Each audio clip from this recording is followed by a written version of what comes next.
அனைவருக்கும் வணக்கம். இது ஜிகே சங்கர் மெயின் சீரியஸ். நான் ரெனுப்பிரியன் ஈஸ்வரன். இன்றைக்கி நம்ம பார்க்க போகிற டாபிக் வந்து கலைஞர் கைவினை திட்டம் என்ற ஒரு முக்கியமான டாபிக் வந்து பார்க்க போகிறோம். குறிப்பாக பாவர்ட்டி அபாலிஷன், வறுமை ஒழிப்பு மற்றும் சோசியல் எம்பவர்மெண்ட் போன்ற எஸ்டாப்ளிஷ்மெண்ட்டில் இந்த மாதிரியான திட்டங்களை நம்ம எழுதலாம். மிக குறிப்பாக வறுமை ஒழிப்பு திட்டங்களில் கலைஞர் கைவினை திட்டம், இதற்கு அடுத்து வந்து பட்டியல் சமூகத்தினர் மேம்பாட்டிற்காக நிதியுதவி வழங்கக்கூடிய அண்ணல் அம்பேத்கர் தொழில் முனைவோர் திட்டம், தொழிலாளங்க திட்டம், பெண்களுடைய மேம்பாடு தொடர்பான தொழிலாளங்க திட்டம் அப்படின்னு சொல்லிட்டு பல திட்டங்கள் இருக்குது. அதில் ஒன்று இது. இந்த கலைஞர் கைவினை திட்டம் என்பது ஒரு பாரம்பரிய தொழில் செய்யக்கூடியவர்கள், கைவினை கலைஞர்களுக்கு நிதியுதவி வழங்கப்படும். ஆனால் இது வந்து பிஎம் விஸ்வகர்மா திட்டத்திலிருந்து வேறுபட்டது. இந்த கைவினை கலைஞர்கள் திட்டத்தோடைய ரொம்ப முக்கியமான ஒரு கோட்பாடு என்ன அப்படின்னு கேட்டால், 35 வயதுக்கு மேற்பட்டவர்களுக்கு இது வந்து லோன் கொடுக்கும். அது மட்டும் இல்லாமல் அந்த பாரம்பரிய தொழில் அல்லாமல் குறிப்பாக ஒரு குறிப்பிட்ட தொழிலில் ஒரு குறிப்பிட்ட சமுதாயம் தான் செய்யணும் அப்படிங்கிற ஒரு எஸ்டாப்ளிஷ்மெண்ட்டை இது நிறுவ கிடையாது. இதற்கு மாறாக யார் அந்த தொழில் செய்கிறாங்க, யாருக்கு 35 வயசு ஆயிருக்கு, அவங்களுக்கு இந்த லோன் ஃபெசிலிட்டிஸை வந்து கொடுக்குறாங்க அப்படிங்கிறத பார்க்குறோம். ஸோ அதனால் என்ன ஆகுது அப்படின்னு கேட்டால், 18 வயதுலேருந்து 35 வயது இருக்கிறவங்க அவங்களுக்கோட கெரியர் சாய்ஸ் இருக்குது. அது வரைக்கும் இருக்கக்கூடியவர்கள் அவங்க வேறு துறைகளில் பணியாற்ற விரும்பினா, படிக்க விரும்பினா, எம்பவர்மெண்ட்டுக்கு விரும்பினா அவங்க அங்கே போயிடுவாங்க. முடியாத பட்சத்தில் இந்த மாதிரி கைவினை தொழில்கள் அவங்க செய்கிறாங்க, அல்லது ஆர்வம் எடுத்து கைவினை தொழில்கள் செய்கிறாங்க அப்படின்னா இந்த திட்டம் பொருந்தும். இது ரெண்டுக்கு இருக்கக்கூடிய வித்தியாசம். கலைஞர் கைவினை தொழில் தொடர்பான அரசாணை டிசம்பர் 2024 தமிழ்நாடு அரசால் வெளியிடப்பட்டது. கைவினை கலைஞர்களுக்கு கடனுதவி வழங்கும் திட்டம் தான் இந்த திட்டத்தின் நோக்கம். இதனுடைய செயல்படுத்தும் முகமையாக சிறு குறு நடுத்தர தொழில்துறை அமைச்சகம் வந்து விளங்குகிறது. ஸோ எம்எஸ்எம்இ என்று சொல்லக்கூடிய அமைச்சகம் தான் இதை வந்து நிறுவுது அப்படிங்கிறத பார்க்க முடியுது. எம்எஸ்எம்இ ஆக்ட் வந்து 2006 வந்துச்சு.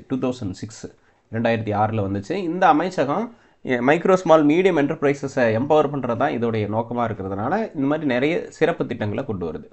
சமூக நீதி அடிப்படையில் தமிழ்நாட்டில் உள்ள கைவினை கலைஞர்களுக்கு அதிகாரம் அளிக்கும் வகையில் அவர்களை தொழில் முனைவோர்களாக உயர்த்தும் நோக்கில் கலைஞர் கைவினை திட்டம் அறிமுகம் செய்யப்பட்டுள்ளது என்பது இந்த அரசாணையில் சொல்லியிருக்காங்க. குடும்ப தொழில் அடிப்படை இல்லாமல் 25 கைவினை கலைஞர்கள் தொழிலில் ஈடுபட்டுள்ள அனைத்து தரப்பு மக்களும் பயன்பெறும் வகையில் இந்த திட்டம் வடிவமைக்கப்பட்டுள்ளது. இந்த திட்டத்தின் மூலம் புதிய தொழிலை தொடங்கவும், செய்யும் தொழிலை நவீன வடிவில் விரிவுபடுத்தவும், மேம்படுத்தவும் கடன் உதவிகள் வழங்கப்படும். திறன் மேம்பாட்டு பயிற்சிகளும் வழங்கப்படும். திறன் மேம்பாட்டு பயிற்சி, கடன் உதவி போன்றவை வந்து வழங்கப்படும் என்பதை சொல்கிறாங்க.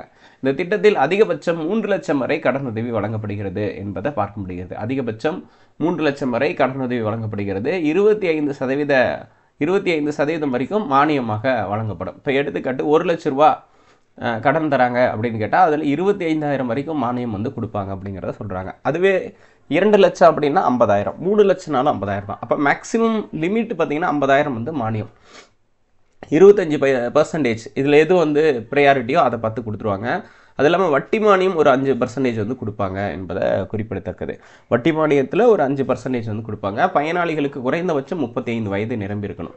அவங்க சொல்லக்கூடிய தொழில்களாக மர வேலை, படகு தயாரித்தல், உலோக வேலை, மண்பாண்டம், கூரை முனைதல், கட்டிட வேலை, கயிறு பாய் பின்னுதல், துடைப்பான் செய்தல், பொம்மை தயாரித்தல், மலர் வேலை செய்தல், தையல் வேலை, நகை செய்தல், சிகை அலங்காரம், அழகு கலை, துணி வெளுத்தல், துணி தேய்த்தல், இசைக்கருவிகள் தயாரித்தல், துணி கலை வேறுபாடுகள், வாசிமணி வேலைப்பாடு, பனை ஓலை பிரம்பு வேலைப்பாடு, ஓவியம் வரைதல், வண்ணம் பூசுதல் போன்ற 25 வகையான தொழில்களுக்கு கடன் வழங்கப்படும் என்று குறிப்பிட்டிருக்காங்க.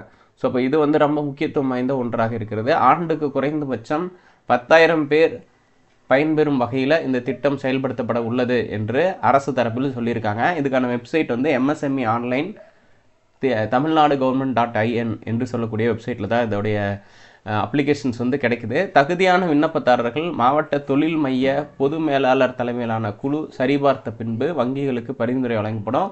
வங்கிகள் இவர்களுக்கு வந்து லோன் ஃபெசிலிட்டியை கொடுப்பாங்க. இந்த திட்டத்தின் சிறப்பம்சங்கள் அப்படின்னு நம்ம முன்னாடி பார்த்துருந்தது, 3 லட்சம் வரை பிணையற்ற கடன், 50,000 வரை வட்டி மானியம், 50,000 வரை மானியம், 5% வரைக்கும் வட்டி மானியம், திறன் மேம்பாட்டு சிறப்பு பயிற்சிகள், 35 வயது நிரம்பியிருக்க வேண்டும் என்பது சொல்லியிருக்காங்க.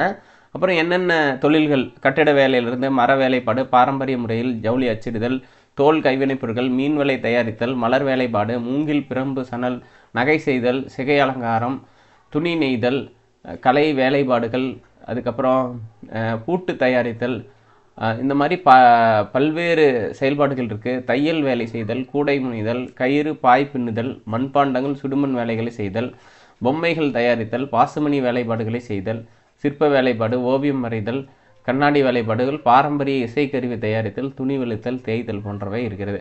ஸோ அப்போ இதோடைய விண்ணப்பிக்க தேவையான ஆவணங்கள் வந்து பார்த்திங்கன்னா ஆதார் அட்டை, வங்கி கணக்கு விவரங்கள், கைபேசி எண் போன்றவை வந்து கேட்குறாங்க என்பதை சொல்லியிருக்காங்க. ஸோ இந்த திட்டத்தின் அடிப்படை நோக்கம் இதுதான். இது ஒரு வறுமை ஒழிப்பு திட்டம் மற்றும் சிறு குறு நடுத்தர தொழில்துறை இதை நடைமுறைப்படுத்துகிறது என்பது முக்கியத்துவம் வாய்ந்தது. மீண்டும் ஒரு முக்கியமான டாப்பிக்கில் சந்திக்கலாம். எங்களுடைய கரண்ட் அஃபேர்ஸ் பிடிஎஃப் உங்களுக்கு வேணும் அப்படின்னா ஜிகே சங்கர் லேர்னிங் இன்ஸ்டியூட் ஆப்பை நீங்கள் இன்ஸ்டால் பண்ணி அதில் பிடிஎஃப்ஸ் இருக்குது. அதை நீங்கள் அதில் சொல்லியிருக்கிற இன்ஸ்ட்ரக்ஷன் ஃபாலோ பண்ணி பெற்றுக்கொள்ளலாம். நன்றி, வணக்கம்.